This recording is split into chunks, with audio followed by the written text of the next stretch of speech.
Welcome everyone to the fastest growing sports podcast on YouTube, Ethan and Nick's Trash Boat. And wow, I garbled over my words on that one. Not the smoothest intro that we've had, but I'm Ethan Finkelstein here with Nick Graves at I am Finkelstein on Twitter, at NicksTape15 on Twitter, and it's been a little less consistent of a schedule lately, but we have a couple things to talk about today on the horizon. We do. Today is Sunday, November 22nd, 2020. We are in the midst of a fantasy football weekend that is going in different directions for each of us. And oh boy. I mean, you knew I was going to talk about this. We'd spoken, just a disclosure for everyone listening to this, we had spoken earlier in the day, and by earlier I mean literally within the last hour. And I'm one of those people that decided to get cheeky with things and pick up Taysom Hill in every one of my three leagues. And Nick and I are in 2 leagues together.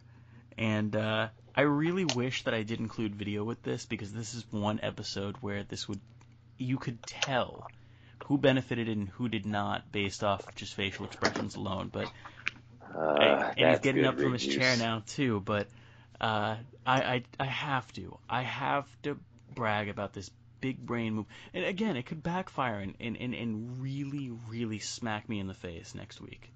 I'm just letting you know. It's been 1 week. We've seen this 1 week so far. But it is the pick of the season so far, as far as I'm concerned. Well, nobody plays fantasy thinking 4 or 5 weeks ahead of time. If you are, you are weird and you need to stop. It's a week-to-week thing. Working directly in athletics, anything can happen from a Monday morning to a Monday afternoon. But all I have to say is, right now, your big brain Taysom Hill move is paying off. I can't necessarily hate. We all saw the waiver wire. He was sitting there available. You're the one that took the chance. So, with that being said, He wasn't a waiver wire pick, Nick. He was a free agent pickup. Well, whatever it was. I saw. I wouldn't have wasted a waiver spot on him. I don't know. No, I wouldn't have wasted a waiver claim on him. I don't really pay attention to too much of the fantasy football. I just enjoy it because, my friends are doing it. But once I saw That's Good Rick Juice has picked up Taysom Hill, I actually thought about drafting a text to you. But then I thought, no, that's in poor taste. Let's not do that. And then you called me. And then, as Ethan said, within the hour, I did call him. Well, I did call him. And I let him know how I felt. So what's interesting also is that my brother, who's in our league as well, my brother said to me at the beginning of today, "You're starting Taysom Hill?" And I'm like, yeah, might as well. I'm in a bad spot in the league right now. I'm in the fringe of a playoff contention, but my team's not really doing enough to really convince me they're going to make a push. And he was just like, all right, man, your funeral, basically. And I was just like, if I'm going to lose, I'm going to meme it up. And, oh, man, am I glad I decided to meme it up. Go Taysom, go. That's all I got to say. It's paying off. It is. And in ESPN, where I have him as a tight end right now, and then I have Justin Herbert at QB, I actually feel like I would hate myself if I was on the other end of it. I would actually hate me, because it isn't fair. I've got 2 quarterbacks playing right now, and because ESPN for some reason decided that Taysom has eligibility at tight end, I get to get away with something that should be highway robbery. But it is what it is.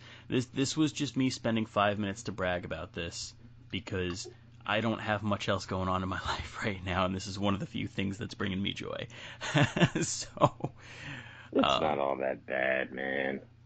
Listen, you take the breaks where you can get them, and this is a break for me, and I will 100% take it. It's entertainment.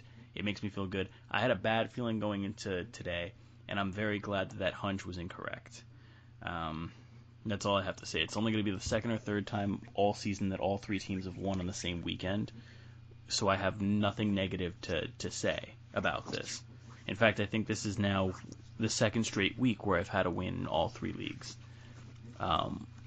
So you're 6-0 across the last 2 weeks. across the last 2 weeks. You're Yeah, 6-0. assuming things hold steady. There's no guarantees, but the way it's going right now, I'm looking at 6-0 in the last 2 weeks, which would be nice. But anyway, the main point of this podcast was not for me to just spend an hour completely bragging about a couple fantasy moves. Shout out Justin Herbert pickup on the waiver wire about a month and a half ago. But I wanted to talk about the NBA draft. I wanted to talk about the draft because that was the last big sports occurrence that's happened in the last week.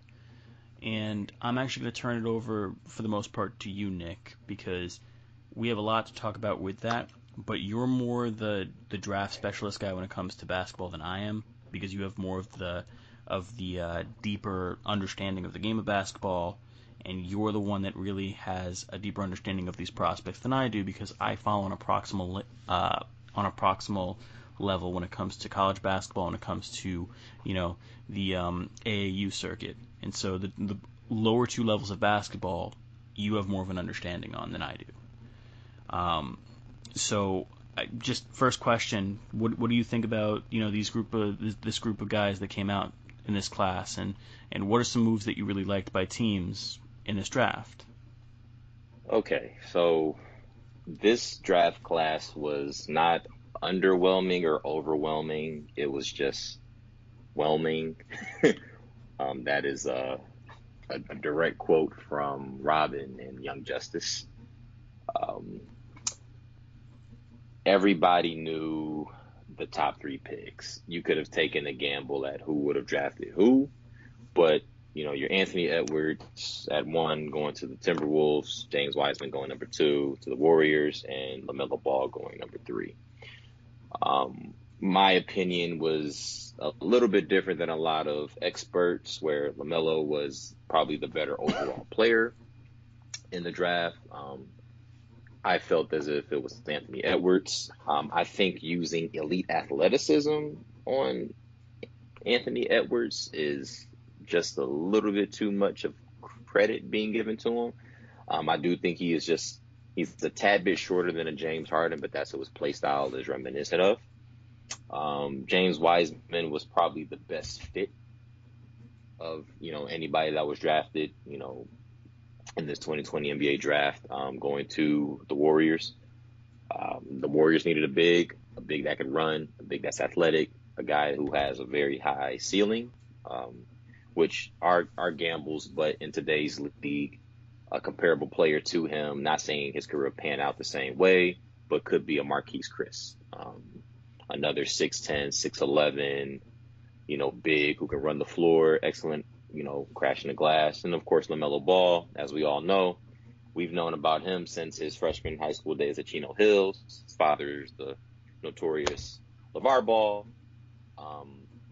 drafted by the Hornets. Maybe not where people wanted him to be drafted, but at the same time, he was warranted a top 3 pick.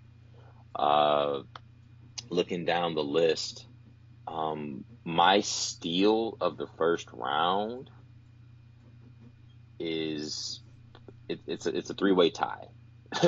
So going number 21 to the 76ers is Tyrese Maxey. Excellent. He's one of those, you put him in a cage, give him a ball and a hoop and a dire situation, he's going to make something out of it. Cole Anthony going number 15 to the Magic. My concern with Cole Anthony was the knee surgery that he had. He has done a lot of rehab. He has done a lot of skill development in the process of that, but a little bit undersized. He's a combo guard. He's probably going to end up somewhere in the realm of Kemba Walker, in the sense that he's seen as a combo guard. Don't know how immediate of an impact he's going to have in the standpoint of leading a team just yet, but being drafted to the Magic, a French playoff team to a playoff team, will bode well for him. The more games you play, the more you have to showcase. And then number 12, which is going to lead me into my first rant. I know where this is is going. Oh, 100% know where this is going is because we were communicating on draft night about this too. oh, this hurts. The Kings drafting Tyrese Halliburton, point guard out of Iowa State at number 12. So that is a pick that I wanted our beloved New York Knicks should have made. That's the pick I wanted them to make. We have a plethora and a barrage of forwards on the team. I Not have a just pure forwards, but guard forwards and forward guards. I have a Whatever you theory want to though, say. Nick. What's your theory? My theory is this. I think the new management for the Knicks, I think Leon Rose has something in his head that he does not like Julius Randle. Or for whatever reason, I think they don't see Julius Randle being a part of this team's future. And I think the Obi Toppin pick is a response to that. I think the plan is to move forward with Toppin as the starter at the 4 and to move on from Randle. And I think that's what that pick is indicative of. Okay, so here's my issue even with that. I just don't necessarily see Obi really being what we all expect him to be. And here's my issue with that. This was just I don't think, not even from an organizational standpoint, was this a good fit. From a developmental standpoint and what we're looking for under Coach Thibodeau, Obi Toppin is not the fit that we're looking for. He is decently athletic for his frame. He can defend his position. The issue that I have with Obi is that watching him play, he definitely can play up, but it's in sparks. It's in spurts. It's in flashes. He's not necessarily the quickest. I'm not asking for a complete perfect prospect, right? But there are a lot of deficits. And I just don't think that within Tibbs' system there's a lot of room for error, especially for a guy of his caliber, which is why drafting a point guard was the better play. Point guards have been very instrumental in Tibbs' system, just like in any other basketball system. But with the way Tibbs likes to play basketball, Tyrese Halliburton was the better fit. He's a 6'5" guard. You know, he averaged 18, 5 and 5 at a certain, point with, at Iowa State. He increased his points per game average each year he was at Iowa State. So he does show the propensity of reaching whatever ceiling that is. Very raw, very streaky too. That's a problem. But this is the new age of where basketball is going. It's just a lot of streaky players.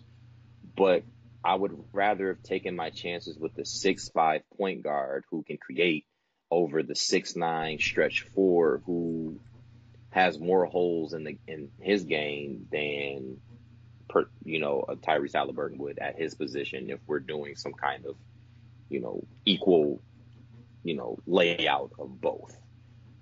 The upside to the Obi Toppin pick, though, and this is something I didn't share with you, is that he will move a Bobby Portis and a Julius Randle down the road. I think it'll be Bobby Portis first before Julius Randle. I do believe that Obi's motor is something that you could really take advantage of, because if you look at the team that's currently standing right now, we do have a Theo Pinson who I've watched at UNC. He's a Swiss Army knife. He's gonna do everything. Emmanuel Quickly, our other first round pick that we got in the trade via Minnesota, of course, a guy who can get a bucket. He does fill the guard need that we have. I was kind of looking for more of your traditional, well, not traditional, but a point guard who passes a little bit better. But Emmanuel Quickly is also coming from the John Calipari system. So there's going to be some impact in areas of the game that we just don't see. But overall, I would have to say we had a solid draft. I'm not really high on the Obi Toppin pick. I just don't think that that's a position we needed to fill. I would have been okay if we did 2 guards, or if we drafted, we traded our top 10 pick, and then we're able to still get an Emmanuel quickly later in the draft, for some future considerations. Again, because the class wasn't all that deep, class wasn't all that great. There are some solid players. There are a lot of projects in this in this draft class. And that's for years to come. And that's a basketball topic that we can discuss, at another time. But AAU basketball is slowly but surely starting to showcase in the NBA. And there are a lot of high ceiling players, a lot of holes, not necessarily, they don't fit the motif of a position that they want to play, which is okay. I mean, you see what the Warriors have done with positionless basketball, sets and all that, but there's not a lot of skill. Now, I know I just talked your head off. I talked everybody's head off. But I just don't like the pick. Now, to conclude my point, I do believe that an Obi Toppin is going to be somebody that'll push a Mitchell Robinson. I got into a Twitter discussion about this, and I don't really see Mitchell Robinson being any more than what he is now. But I'm also the guy that is okay with being proved wrong when it comes to drafting these kind of prospects. Prove me wrong. I'm okay with that. If there's more upside and it helps benefit our team or any other team, that's cool. I'm okay with being proven wrong. But I don't see where the development is within a Tibbs system. He's notorious for long practices, hard practices, really running his players down to the ground. That's just word on the street. I'm not in the NBA chamber, so I don't know how valid those points are, but he has shown to have had success. He has shown, to garner the respect from a lot of his peers. One of the few coaches in NBA history to win 60 games in his first season. He does show the propensity to coach. It's just, how much coaching can you do for a team that me and you are actually older than 75% of? That, put that in perspective. There are still guys on this team that can't even get in the club legally at 21, right? Mm-hmm. So you have a lot of youth. They're going to require a lot more grooming. And again, this is the New York market. When you have the team in New Jersey that moved to Brooklyn, and they're the ones that are making the most noise and playoff, whispers outside of being in the Mecca, there has to be some level of patience. And I think they have to this has to be the year where it's just nothing but pure development. It's going to be another 14, 15 win season. I know we have 72 games, but I can't see us winning any more than 20. Not in this league, not with the talent that we have. But, overall, just not really high on the Obi Toppin pick. Yeah, he's the hometown kid. Everybody wants to be drafted by their hometown team. I love it. That's a cool story. But listen to me. I don't care. I really don't. If you show up and you show out, I don't care what team you play for, as long as you show up and show out. But we'll just have to see. We'll have to wait and see. I'm still going to rock my Knicks gear. Reluctantly. I paid for it. But, From a non-technical standpoint, right? Something that doesn't necessarily translate to the court, but I'm a firm believer of trying to pick up guys who you are high on who also simultaneously want to be here. The one thing I will say about Obi Toppin is that he genuinely seems to want to be here. And it's the reason why I liked the R.J. Barrett pick last year. I'm high on R.J. Barrett. I continue to be high on R.J. Barrett, but Barrett wanted to be here. And I see that from Toppin too. Let me talk about that real quick. I also work, as you know, I've mentioned this on the podcast too. I do work in the collegiate athletics realm. And I work in a sport at an institution that really doesn't garner the highest of, recruiting stature in the standpoint that we're not going to get your elite of the elite talent all the time. We may get one piece every so often, but that's okay. We're a developmental, type of program, and we've sustained a lot of success. Combined with, the coaching staff and me being part of it, they won over 10 championships over the last 10 years, at the conference level. And it's because of the Obi Toppins, ironically speaking, well, coincidentally speaking, the student athletes that wanted to be here.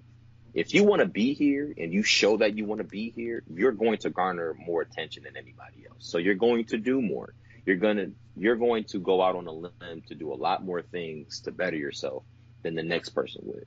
You're also going to be willing to put up with the strife that comes with it, because everything isn't going to be paradise. You know that. You know that.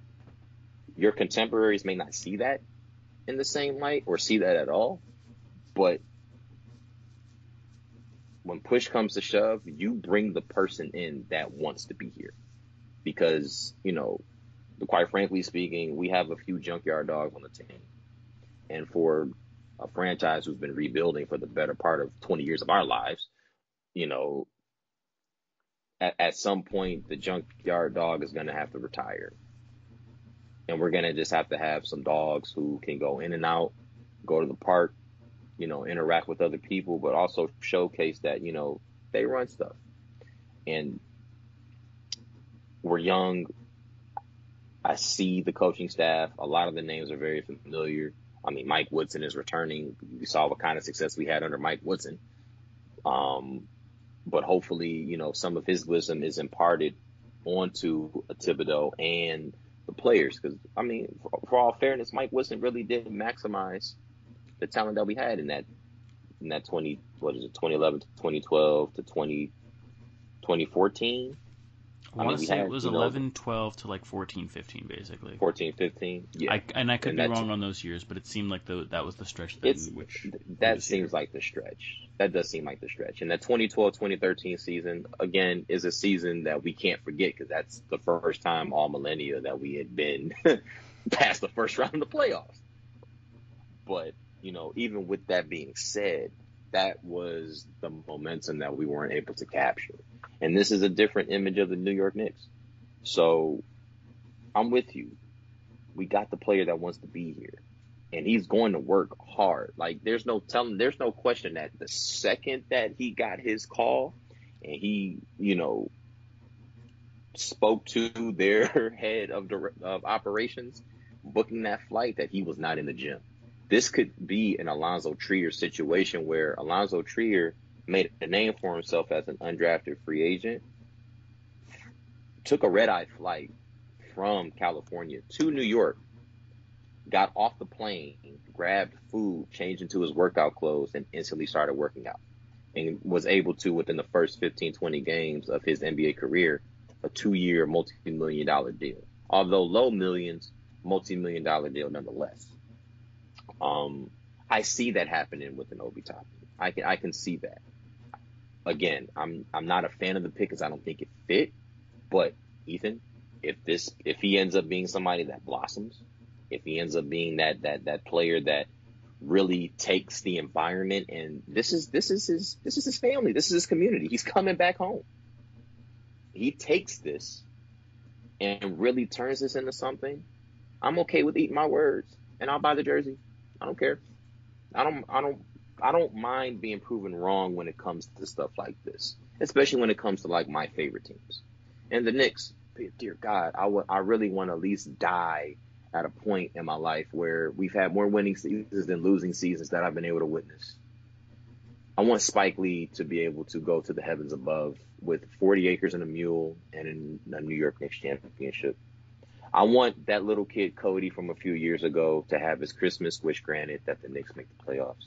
I don't want Jalen Rose saying that the team needs for the Knicks is everything. I'm sick of it. I am sick of it. I don't want any more videos of a Tingus Pingus and people not knowing where this person is from. We know where Obi's from. He's from Brooklyn, okay? Brooklyn. Could you imagine if he got drafted by the Nets? Oh, man, they'd be throwing him a party right now. Nonetheless, he's still close to home. The ACE 123 train will get you where you need to go, okay? It'll get you to Penn Station, baby. I'm cool with it. But with that being said, we just have to wait and see, man. I don't know about you, but if you're a Knicks fan, you're tired of hearing wait and see. But I get it. I think sick of it. The one thing that I try to stress to people, this is what this podcast is going to become. This whole episode is just going to become Knicks themed, so I apologize. But the one thing I really want to stress upon those that are out there that do root for the New York Knickerbockers franchise, Please be patient. So much of the problem this team has had over the last decade plus, over the last 2 decades really, has been that every time there's been an attempt at a hard reset, at a full-on rebuild, for whatever reason, management tends to rush things and abandons that plan about halfway through, acquires aging veterans, people past their prime, and tries to stick them in there with the few young guys we retain, and call it basketball. And that's the problem. It's why I want them to hold steady. I'm okay with a few more bad seasons as long as there's a commitment to the young talent that's on this team. And obviously not all the young talent's going to pan out. I personally don't see anything in Kevin Knox that makes me believe he's going to be a great NBA player. I don't. Nope. And yeah, you're probably right. Mitchell Robinson's probably not going to become a major presence on the offensive side of the board.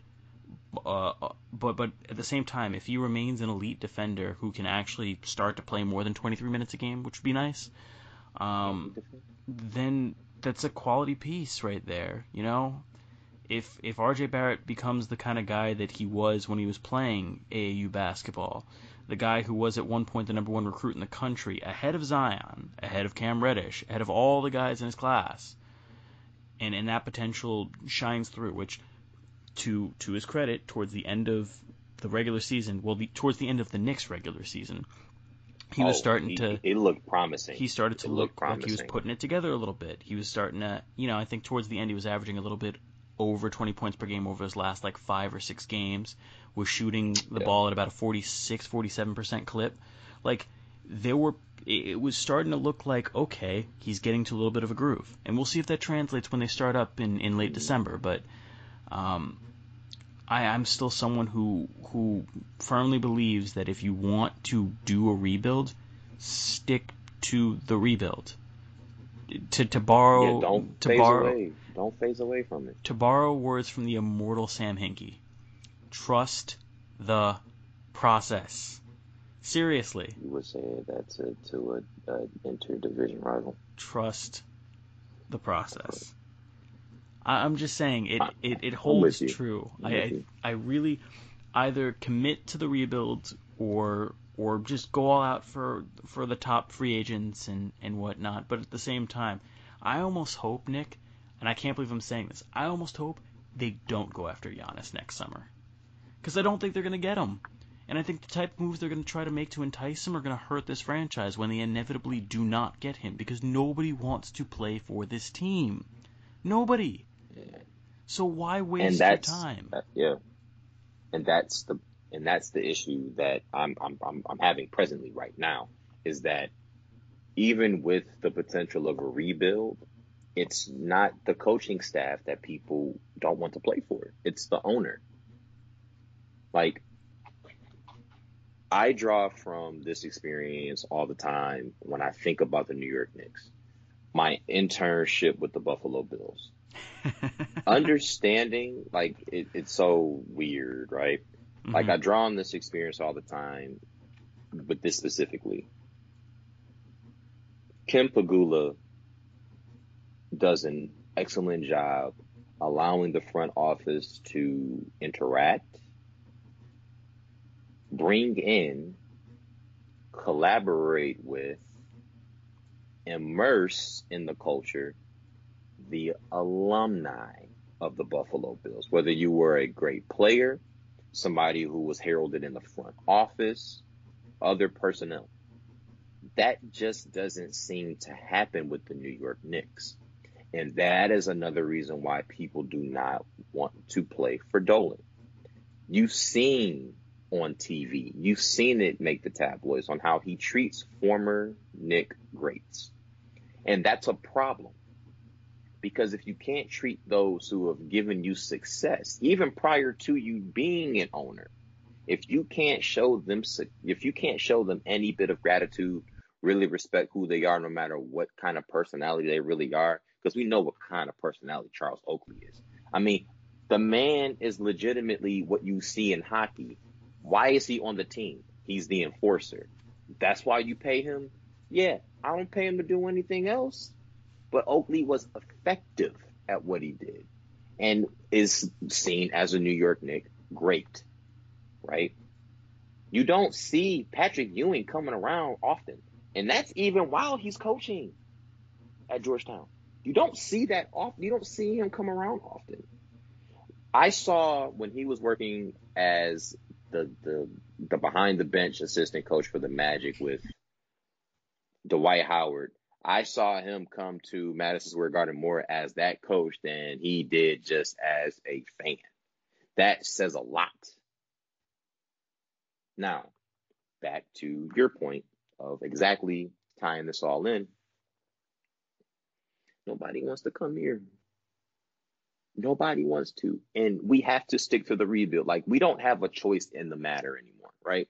We have to rebuild. Things go back to normalcy. If we get a couple 42-40 seasons, okay, maybe some people are entertained coming to New York again. Manhattan, because Brooklyn's got what they got right now. Okay. It's just frustrating. It's very frustrating. I mean, it is. It really is. And it's just to have it in your own backyard, to see the crosstown team effectively run a franchise. It's frustrating. I now know what it feels like as a Knicks fan I now know what Met fans feel like. Looking across town and seeing what the Yankees fans have, and see a team that is run competently. Not necessarily one that wins championships every year, but is run competently to the point where the team's going to contend. They make moves that make sense, and they run the organization. Say what you want about them, say what you want about the Yankees, but they always make moves in mind with the product on the field. And you just sometimes wonder how the Knicks front office, how the ownership, how it all ticks in terms of what is their decision-making process there, what is going through their minds in terms of how they feel it's going to translate to the floor. Because there are some certain things that are done by that front office that are head scratchers that I wonder. And it's multiple things.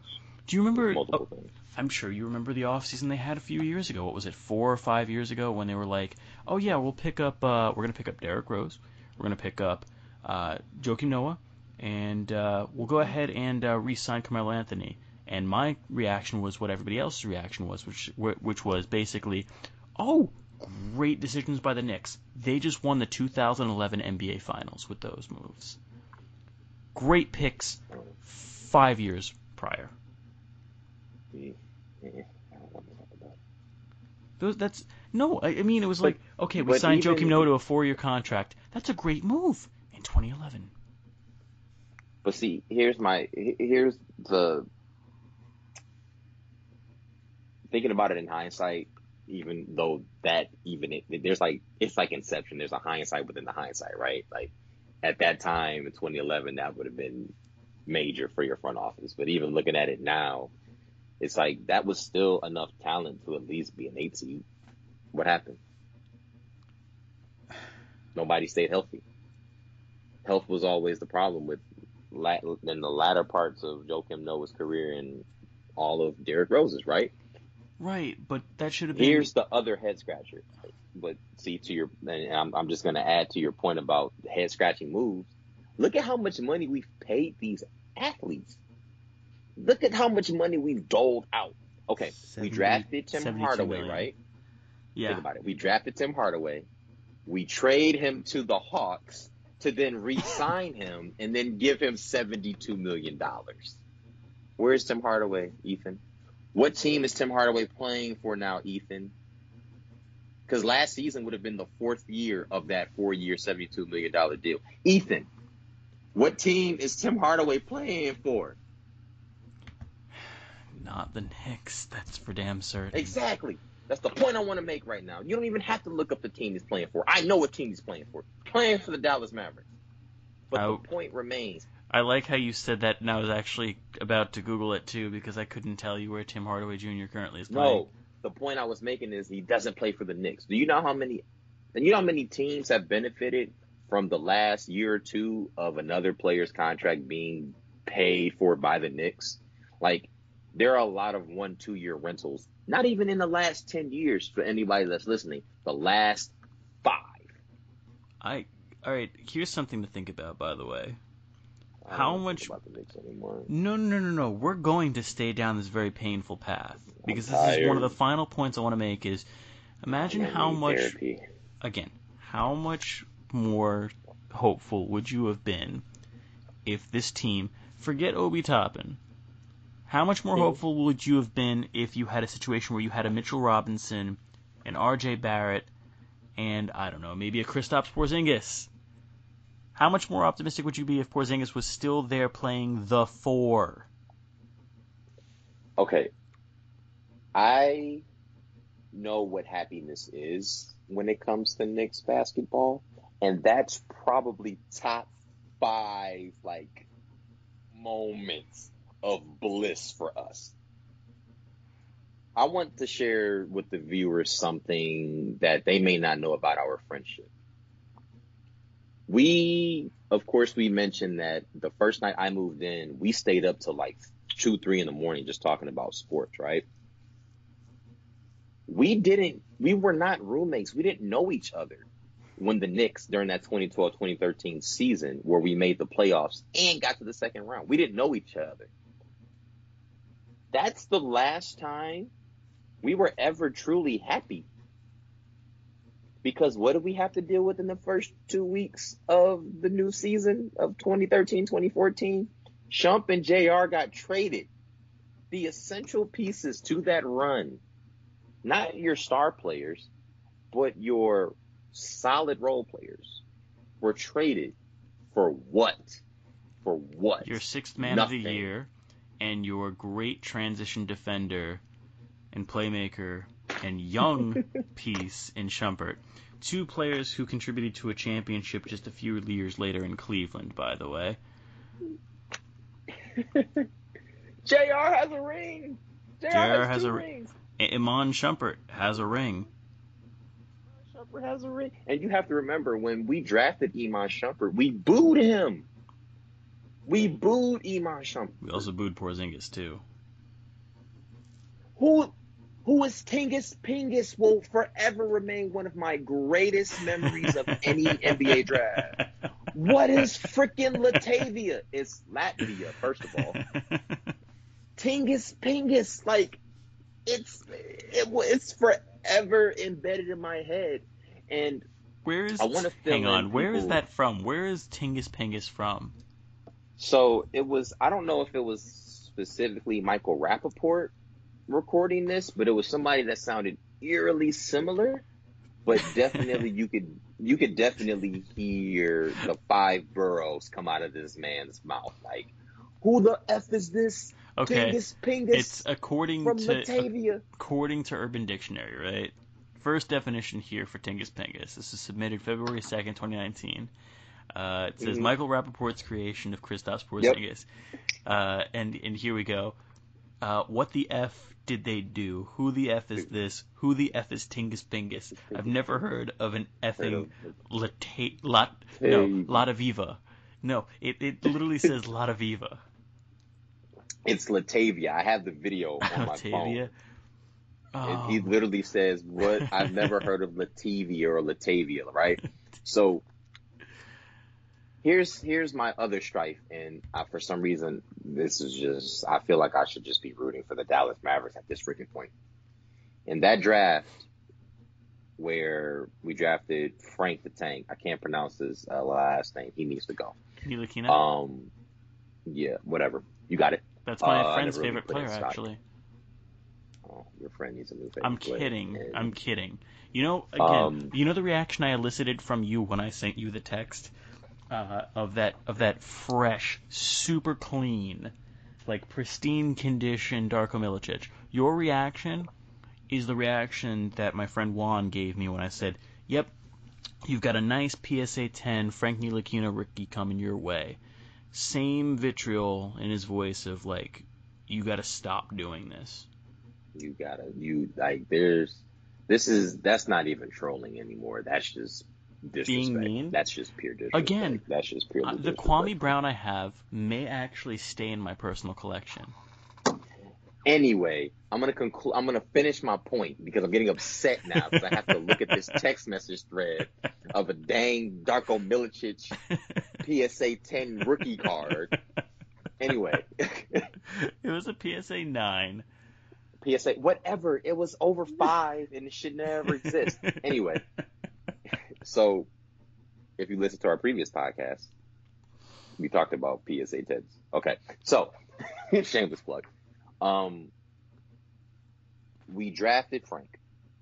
We could have drafted Dennis Smith Jr., but we took a flyer out on him because of the knee surgery, right?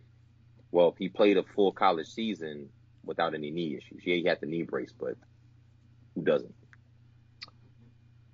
We draft Porzingis. Porzingis wants out. We trade him to the Mavericks to get who in return? Say his name, Ethan. Say his name. I don't want to. Dennis Smith Jr. I know. I didn't want to say it. I was hoping for him you to do wouldn't what say... with us, Ethan? For him to do what with us? Nothing. Nothing. So here's the point. You could have also had We could have. You could have had Donovan Mitchell in 2017, by the way, as well. We could have had Donovan Mitchell. Okay. So here's the point I want to make. We could have just seamlessly drafted a Dennis Smith Jr. and then waited a year, and then drafted Kristaps Porzingis, and we would have had both of them at the same time. That could have been a potential, building piece, with just youth and building around them. Now we see what Dennis Smith Jr. has been able to do. Absolutely nothing. He's dynamic. He's a dynamic athlete, dynamic player. Can't shoot all that well. Very inconsistent. Doesn't seem to use his athleticism all that well to get to what he wants, which is in the paint, because he is, for his build, he's pretty stocky, he's a pretty thick player. He can absorb the contact. I know he can. But his development has not been there. He's still the same player he was. He skated through college just based off talent. That's how he got drafted. Now, I understand that any team could have a failed draft pick. Any team can. It just seems like the Knicks just have more. I don't know. Whatever you want to call it. I don't care. Be that as it may. Looking at the outlook for the Knicks. Yes, it is another wait and see, be patient, and we're sick and tired of it. I'm going to do something that we have never done as Knicks fans before, and that is trust 10% of the front office. What percentage? 10%. I'm actually going in deeper than you. I'm actually trusting a good 40% right now. I'm putting my faith out there. I don't want to. I can't do it. We go on a 4-game winning streak. I'm just asking for a 4-game winning streak. We go on a 4-game winning streak. I may up it to 20. I'm giving you 10. All right, what's your over-under on win total this coming season? For the 2020-21 season. You said 15-20? Over-under? Yeah. Okay, give me an actual. Give me a hard 18. Number. 18 wins. I'll take the over. I'm going under. I'll take the over. I'm going to give you. I will give you a number right now that's my over under. Remember, it's 72 games, not 82. True. In a 72 game season, I'm going to predict a record right now. You're going to hate me so much. I'm predicting. If you say 20 and 52, I swear. Oh, you're going to hate me more then. And on that note, this wraps up Ethan and Nick's Trash Bowl podcast. No, you don't. You can sign off, but we're not done yet. We're a partnership. Feel free to do the sign off this episode. Fat lady scene. Feel free to do the sign off if you want to this week, by all means. But no, I'm just bracing you. I'm going 24 and 48. I think we win a third of the games. 24-48. That's my baseline. 24-48, I think, is the baseline. Where are these 24 wins coming from? I need a drink. I need something. I think early in the season we could play some start teams that are having their best players sit out because of the quick turnaround. You have someone like LeBron James who's openly said he probably won't play the first few games of the season. I think you can get a couple of cheap victories there. This team inexplicably beat the Rockets late last season. I don't know how the hell that happened. I can tell you how it happened. Tell me in a second. Point being is this. I think the team will have a few wins where everything just clicks against some good opponents. I get the feeling this team isn't as bad. Famous last words. Isn't as bad as we think it is. That's the first thing. The second thing is, I think you see a couple guys really do take some steps forward. I actually do believe that R.J. Barrett's going to have a good sophomore campaign. I think that Mitchell Robinson will continue to develop on offense and play more than 23 minutes a game this year. I think that, again, this all hinges also on the development of a couple people who really haven't shown it just yet. I'm hoping that Knox can actually develop a reliable shooter, or a reliable shot. I don't think it's going to happen, but I'm hoping he can. You're about to say something on that in that regard, and if you're going to disagree with me, I'm just going to stop you right there, because I have not seen anything at all from Knox that makes me believe he's going to develop a reliable jumper. My issue with Knox, because that's why we drafted him, he can shoot. It's just that he doesn't have the confidence to do it. He also is afraid to put the ball on the floor. Now, a player in the league right now who had a similar issue is now a budding star. Well, I would say borderline superstar. He also went to UK. Can you guess what his name is? No. If you're going to compare him to Devin Booker, stop. No. I'm not comparing him to Devin Booker. Devin Booker was also not in the comparison of where his upside could be, but Devin Booker also wasn't the guard coming out of UK that would put the ball on the floor all the time. Devin Booker could flat out shoot. Devin Booker just needs to take the next step if he wanted to be an NBA 2 guard. He's different than a Klay Thompson as a standstill shooter. Two totally different styles of shooting, right? Two different styles of shooting guard. Kevin Knox is a forward. He's not a standstill shooting forward. He's not the Chris Copeland that we had on the Knicks. He's not that player. Kevin Knox actually showcased in some points during his year at UK and during his rookie year with the Knicks that he can put the ball on the floor and really take advantage of those smaller guards or the slower forwards. I don't know what happened with Kevin Knox between the offseason of his rookie year and now, but he is not the same player. He isn't the same player. I'm not saying Kevin Knox is going to be a Devin Booker, but for the shooting prowess that he was given and that he did show in college, I would have assumed at this point he would be no less than a 16-point per game scorer. No less. But on what kind of shooting efficiencies, though? 16 points. That's confident. That's the thing, though. 16 points is great and all, but if you're shooting at a 41% clip, then I don't really care. So nobody cares. Okay, so you have journeymen in the NBA who, in their best seasons, will shoot 41% from the field and 16 points per game.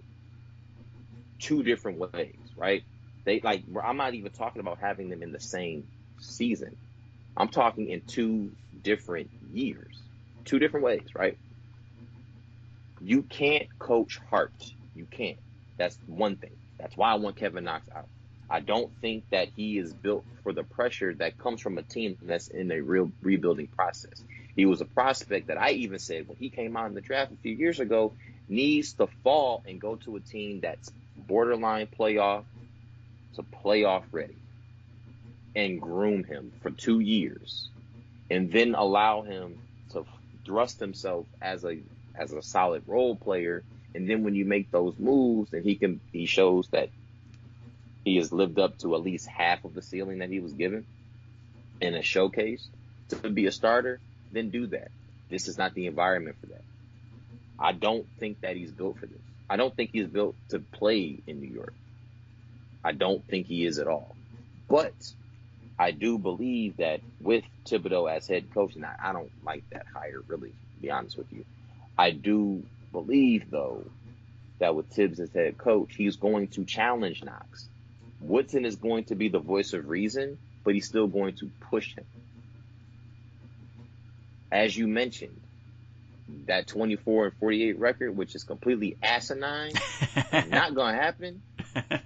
It can't happen without that next step being taken from Kevin Knox and R.J. Barrett and Mitchell Robinson. And then even looking at who we have right now on the team, allowing a player like a Theo Pinson to really be your Swiss Army knife on both ends of the floor. Somehow Dennis Smith has a miracle and learns how to shoot the ball. A Bobby Portis, who I don't think is going to be on the team that much longer because of the Obi Toppin pick. You know, it is what it is with that. Julius Randle doing Julius Randle things. Emmanuel quickly, not, no pun intended, not quickly asserting himself into the role of a scoring guard, but allowing himself to really free flow in the offense and understand what the fluidity means. Because it's different in the NBA than it is in college. It's different with the New York Knicks than it will be at UK. UK, you got a lot of free reign. You play within the system, but there's going to be a lot more fluidity and a lot more autonomy given to you. But that also comes with growing up, the maturity. You got to grow up first. You got to grow up in the offense first. If you see it and it's open, shoot it. But if it's not, don't revert back. And it's going to be difficult early on getting rid of those habits of just forcing shots. That's why you have a Damian Dotson on the team. Streaky shooter, silky smooth shooter. When he's moving and he's grooving, that's 17, 18 points right there for you. Mo Harkless, when healthy, he can present himself as a mismatch. He can, in spurts. A few possessions a game, he will. Overall, not so much. R.J. Barrett, he's going to take the next step. He just has the aptitude. He just completely has the aptitude. That's a basketball player. Like, you know, in football, they say, oh, he's just a football player. Like, forget athleticism, this, that. No, R.J. Barrett is a basketball player. I don't think even with all that we get 24 wins. I don't agree with you. I give you 18 at max. You're saying 18 to 54. Definitely. All right. Well, we'll see. We'll see. You know what? I changed my pick. I think 62 and 10 with this team. 62 and 10. It's come. Best win percentage in NBA history. Actually, that wouldn't be the best win percentage in NBA history. Famous quote from Lawrence. That would be one of the highest, but not the highest. Anyway, point being is, I think we both agree, no matter what, this team's going to be awful next year. They're going to be awful. Lottery team. Lottery team. It might be not even a lottery team. We might end up, I don't know, again with the 7th, 8th pick again. We could be in that realm, and that's fine. There are better prospects coming out in this class, 2021. I think what we can all agree is that we should just tank for Imani Bates. Class of, what is it, 2023 is Imani Bates? Oh, that man is nice. 2023, man. We have 3 drafts, though. That's in 3 drafts. You got to get through 2 more of them before he's up there. That man is nice. I mean, he would move R.J. Barrett from his spot, but no, he would play the 3. I think Barrett is an oversized 2, but Barrett is an oversized 2. Barrett should be playing the 3, but Barrett's a nice luxury to have the 2 in the sense of being a size nightmare. You know who else is an oversized 2? Tracy McGrady, oversized 2. I mean, Tracy McGrady, some people say he was really 6'9", but he was measured as 6'7", 6'8". To be fair, there's been quite a few guys that have been oversized 2s in history. I would make an argument that someone like Michael Jordan was an oversized 2. I'd make an argument that someone like Kobe Bryant was an oversized 2. No. So the frame for a 2 is at minimum 6'4", but no taller than 6'6". So you go 6'7" to 6'9" as your 3. In early 2000s basketball, 6'9" was a solid power forward, right? Mm-hmm. But no, if your shooting guard range is 6'4" to 6'6". That's ideal. Well, okay, so you say early. I'd argue that it extends back. I'd argue it extends back to like the 90s. I mean, what's it called? Nobody questioned the size of someone like Karl Malone. Karl Malone was 6'9", but was considered like 100% fitting at a 4. Only 6'9", 6'9", though. 240. Was it still 240, 250? Yeah, he's 6'9". Yeah, he's definitely power forward. 6'9", solid. I mean, especially for what he could do, power forward. Yeah, but you go today, he would be considered undersized. I'd argue he'd be considered undersized at 6'9" today. He would be an excellent stretch 4, though. You know who was an undersized 4? David West. I thought you were about to say Obi Toppin. No, Obi Toppin is 6'9". He's a clear 6'9". That's a clear 6'9". He's probably 6'7". I know he's a clear 6'9", or 6'8" in shoes. But no, as a 4, yeah. I mean, because of his ability to stretch the floor, he's ideal, especially in today's game. I mean, because if you look at the Warriors, they have a lot of players that were between 6'6" and 6'9". You know, like, and they switched off between the 2 and the 4. You know, like Draymond Green, an undersized 4. Also 6'9". You know, like I just think at a certain point, you know, of course you're drafting based on where the game is going, but you know, it sounds like I'm a hypocrite, but I'm also excited to see what happens because I'm a basketball lover. I love basketball. I'll watch just about any basketball game. I really will. I'll watch women's basketball. I enjoyed actually watching my sister played in high school. I mean, we played the same high school, and you know, we went there together for a year or two, and it was exciting watching her play basketball. You know, it's because my sister wanted to play, and which is funny, she only played because I played, but she ended up having a better high school basketball career than me. I mean, she was a 3-year varsity letterwoman. So she's the Cheryl to your Reggie, as far as the Miller family goes? I would say so, yeah. All right. She was, you know, she got looked at by a few community colleges for basketball. She didn't go that route, but, you know, for me, it was like, I just love basketball. So whatever came from it, I was going to root for. I love basketball. Who do you root for, Nick, when the playoffs happen? Because the Knicks never make the playoffs. I'm like, I know the Knicks don't make the playoffs in the first 10 games of the season, right? I just hope that we go 1-0, and we have a moment where we are above 500. There's a Family Guy joke for that too, because you already had the Mets joke, which is like, I think that the clip was what was it? It was here's the first pitch and the season is over. There's a joke to be made about the Knicks where it could be like, and the tip off, and the Knicks have been eliminated from the playoffs. Yep, I have my yearly tweet. Your yearly tweet. We go 1-0. I hope we go 1-0, and that's my championship. Hey, and my friends know. And that's the interesting part about you and a handful of people I went to Ohio State with, and even some friends back at home, that they know that I've been a Knicks fan for a long time. I've been a dormant Knicks fan longer than I have been active, right? But they know, like, hey, yo, Nick, this could be a chance to go 1-0, son. And I'm like, yeah, we go 1-0. I'm happy. I don't care about the rest of the 81 games this year, 71 games that happen. If we go 1-0, that means we have 2 games where we are at minimum 500. Again, and that's okay with me. I think it was, was it 2 years ago, 3 years ago? They started off 3-2, and I was like, it's happening. The team's starting. They turned a corner, and then sure enough, I was talking a lot of crap. By the time the end of December rolls around, they're like 10 games under, and my friends are all like, "What happened, Ethan? I thought they turned a corner." I'm like, I got excited. I got optimism. That's what optimism rewards you with, just searing disappointment. So just pure the lesson. And then the lesson is you're not allowed to be happy if you're a Knicks fan. Here's where we actually look though. And I want anybody that listens to this to really take this in, and I really want you to evaluate who your favorite team is. Even as sucky of a franchise that we've been, at a certain point, we were still on the Christmas Day card. I want you guys to know, we may have started off by playing at noon. Be that as it may, Did your team play on Christmas a few years ago while we were playing? Probably not. And that's okay with me. I'm all right with that. Now, they've completely removed us with good reason. I understand. It was never a matter of if. It was only a matter of when. But I still look forward to the day where I can wake up on Christmas Day and my family asks me, hey, Nick, did you get what you want for Christmas? No, you're bothering me while the Knicks are playing. You clearly didn't hear what I asked for. Leave me alone. Please leave me alone. But they're going to lose.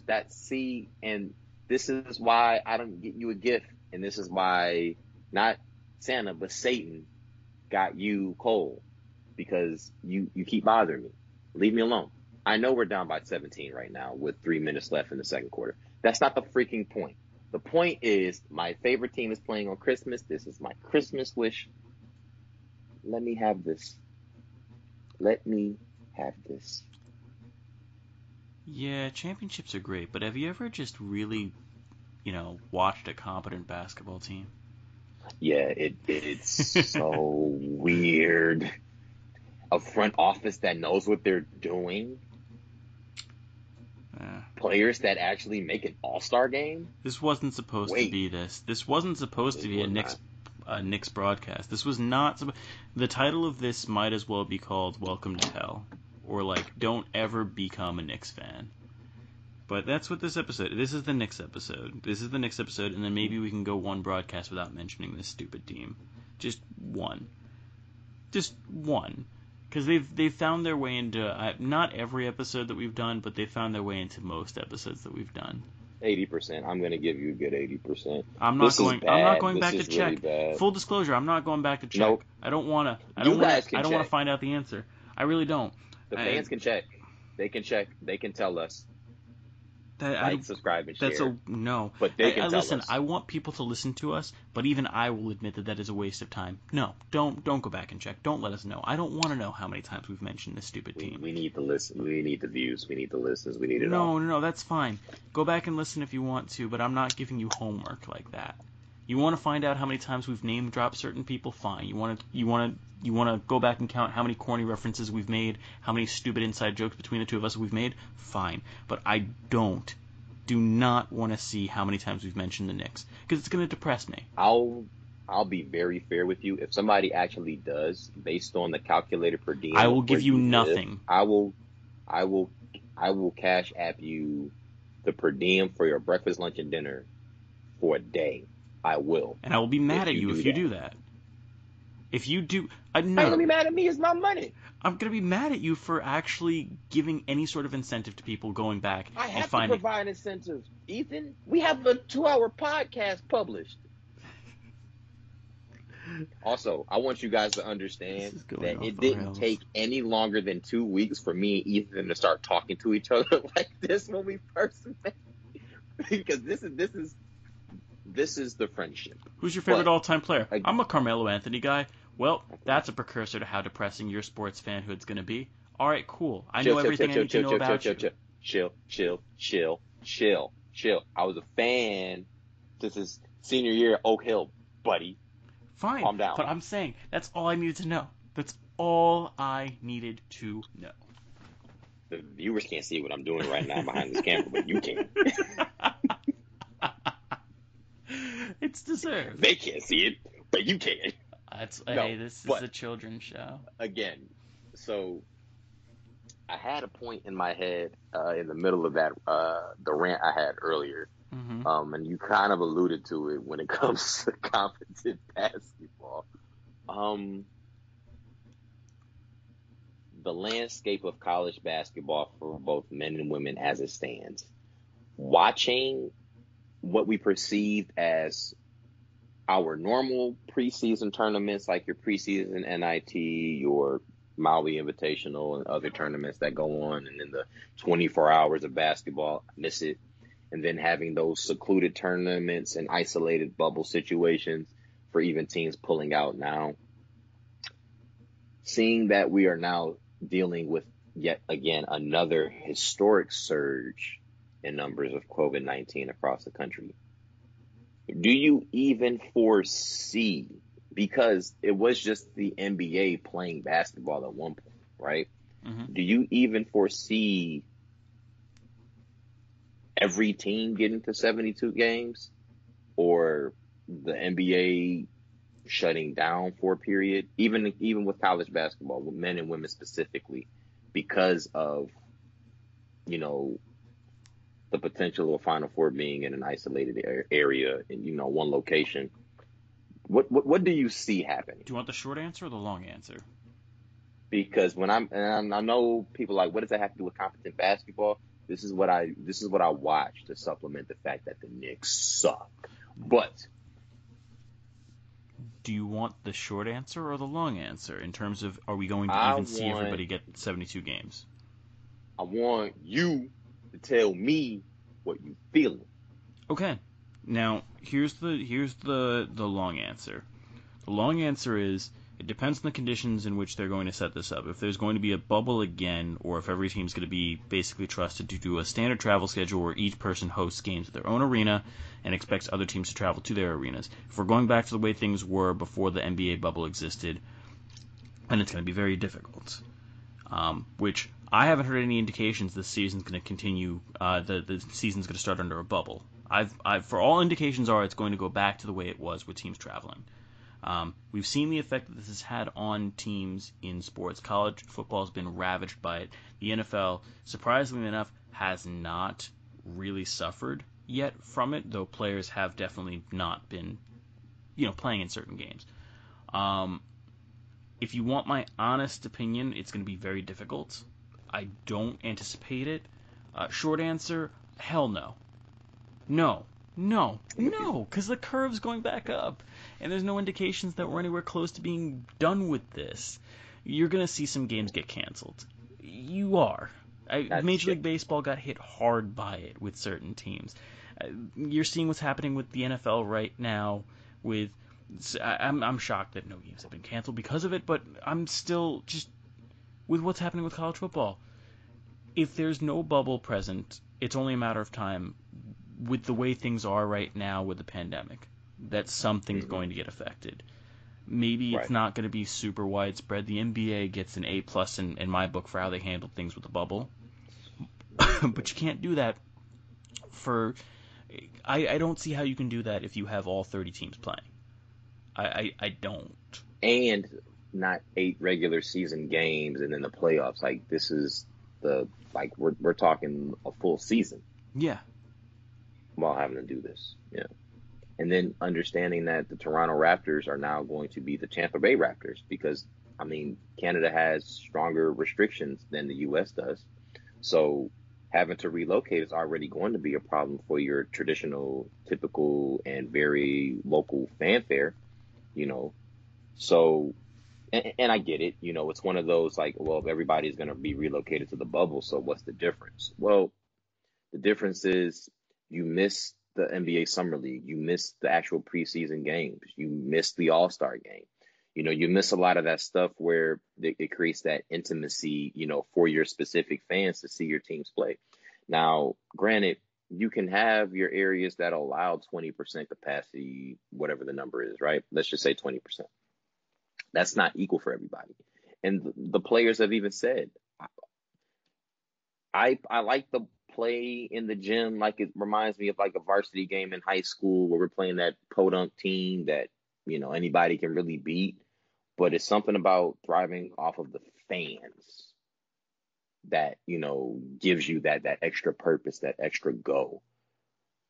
I'm with you, and I actually did when that question came about because of what we saw with Major League Baseball. Like, we didn't even get through the first week without multiple cancellations. Multiple, not just one, multiple. And you're the expert, especially when it comes to like MLB and how games are structured. Somebody that you get one game of a 3-game series and then second and third games are canceled. Like, what do you do? What's interesting to me is that there's the intent for certain teams to have fans at the stadium again next year for Major League Baseball. I'm a Yankees season ticket holder. I have tickets for next season. And right now, there's no plan for me to not be able to attend those games. And I'll let you know I have no faith in Major League Baseball or in any of the individual franchises to provide true safety for the fans in attendance. So I don't see how it's going to move forward. I think it's going to be the same thing in 2021 that it was this year in 2020, at least for a good portion of the season. If there's a widespread availability of a vaccine by summer, great. But I don't see how things can continue as they were prior to this pandemic. In the spring. It's why if you see the NCAA tournament get canceled for a second straight year, my reaction will be, yeah, not surprised. Don't be surprised. So fingers crossed. Hopefully things will be different. But when I see something happen like the Ivy League, just going ahead and saying, yep, fall sports canceled, spring sports canceled, when they're already saying we're not going to do spring sports. That should be your first indication of what's to come. People were crapping on the Big Ten and the Pac-12 because they decided to act very quickly and were quote unquote premature in suspending their seasons for football. And they started up again. I would argue that in hindsight, they should never have taken their foot off the pedal with that, and they should have held firm and stayed canceled, because we're seeing what's happening right now with the positivity rates across the country, and I would argue that there's a legitimate concern that we may not get a postseason in that sport too. But anyway, before we get further along with this point, I think we can probably put a lid on this episode. It's been a good hour and 20 minutes, or just around that point of a painful reminder of our fanhood. I'd say 85% of this episode has been that, but we'll have happier stuff to talk about next episode. I'm really hoping. But you wanna send us off, Nick? I guess I will. Thank you all for tuning in to Ethan Nick's Trash Boat Podcast. I want to leave you guys with this message. Please be safe. Please be courteous of others. And please be cognizant of what is still going on today in society, health-wise, race relations-wise.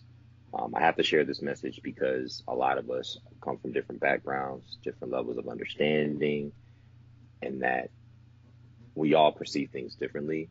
But the one thing that we all can perceive together is the understanding of other people. And that may not be easy for everybody. And it's not easy for me in certain circumstances. But I've come to the understanding that it's okay to be different, but just really pay attention to your surroundings and understand that your physical health, your mental health, and your emotional health are crucial to how you feel and how you move daily. Well said. Please like and subscribe. Please like and subscribe to our podcast on YouTube. If you want to engage in any banter, sports related, please follow us on social media. I am at Nickstape15, no K in the front, just Nick. And then I am Finkelstein on Twitter for Ethan. Tag us both if you have an idea, whatever it is. We will engage. Some of us will be busier than others, but we will get back to you. I can't promise you the responses you're going to get from either of us are going to be in your favor or not, but please engage. We do this. We'll be respectful, probably. Very respectful. Probably. And if you bring up anything related to Darko Milicic, you better hold on, because I got some things to say. And if you bring up anything related to Eddie Curry, ditto what Nick just said. Yeah, I'm telling you, I'm gonna give them the forewarning. Please, for the love of whoever you believe in or don't believe in, watch yourself. Because Ethan, there's a barrage of stuff that's going to come from that. And I never provoked it. I just got to see what it's like. Anyway. And on that note, we will see you guys in 2 weeks. Have a great and safe holiday weekend, everyone. Take care. Yes, please.